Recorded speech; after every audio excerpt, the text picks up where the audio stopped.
আসসালামু আলাইকুম এভরিওয়ান, সবাই কেমন আছেন? আলহামদুলিল্লাহ আমরাও ভালো আছি। তো এই যে আমি আমার ছেলেকে নিয়ে একটু পার্কে এসেছি ঘুরতে। তো এই পার্কটা আমার ছেলের খুবই পছন্দ। এখানে ঘোরার মতো অনেক সুন্দর সুন্দর জায়গা আছে। আর অনেক সুন্দর সুন্দর রাইড আছে যেগুলোতেও চড়ে খেলা করতে পারে। আর ভালো লাগে। আর এখানের পরিবেশটা অনেক সুন্দর। এই যে পুরো পার্কটা আপনাদেরকে আমি দেখাচ্ছি। এটা হচ্ছে ঢোকার সময় রাস্তাটা। তো এই পার্কে আমরা মাঝে মাঝে আসি। আমাদের বাসার কাছাকাছি এই পার্কটা। তো এই যে আমার বাচ্চা একটা হাঁসের উপর বসে খেলা করছে। আর পাশের ভিউটা দেখেন কতটা সুন্দর। এগুলো কিন্তু সব দেয়ালে আঁকা, আহ, কালার করা, বিভিন্ন জিনিসের চিত্র, ছবি এগুলো আঁকা।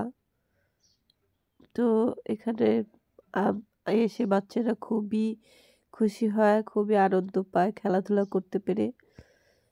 তো এই পার্কটা মূলত বাচ্চাদের জন্যই। এই যে দেখেন সামনে ভিউটা কত সুন্দর, মাঝখানে একটা ছোট্ট পুকুর।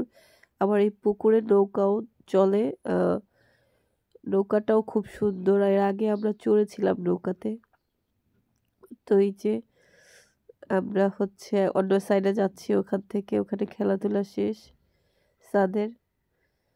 তো প্রত্যেকটা জিনিস দেখেন কতটা সুন্দর করে বানানো। এগুলো কিন্তু হাতে করা কাজগুলো। দেখে খুব সুন্দর লাগছে। তো আমার ছেলে খুব খুশি এখানে আসতে পেরে। আর আমারও ভালো লেগেছে। আর আজকে পার্কে তেমন মানুষ ছিল না। তাই ঘুরে ভালোই লেগেছে। মানুষ থাকলে আসলে আমরা শান্তিমতো ঘুরতে পারি না। সমস্যা হয়ে যায় তখন ভিড়ের কারণে। তো আজকে কম লোকজন থাকায় আমরা অনেক সুন্দর করে আনন্দ করতে পেরেছি। মুহূর্তটাকে এনজয় করতে পেরেছি। তো বাচ্চাদের নিয়ে আসলে ছুটিতে বা এমনি মাঝে মাঝে বাইরে বের হওয়া উচিত। তো আমরা বিকালবেলা এসেছিলাম।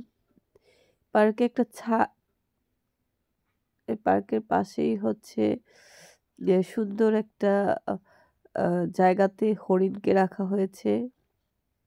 তো এই যে এখানে একটাই হরিণ আছে। তো আমার ছেলে হরিণটার সাথে খেলা করছিল।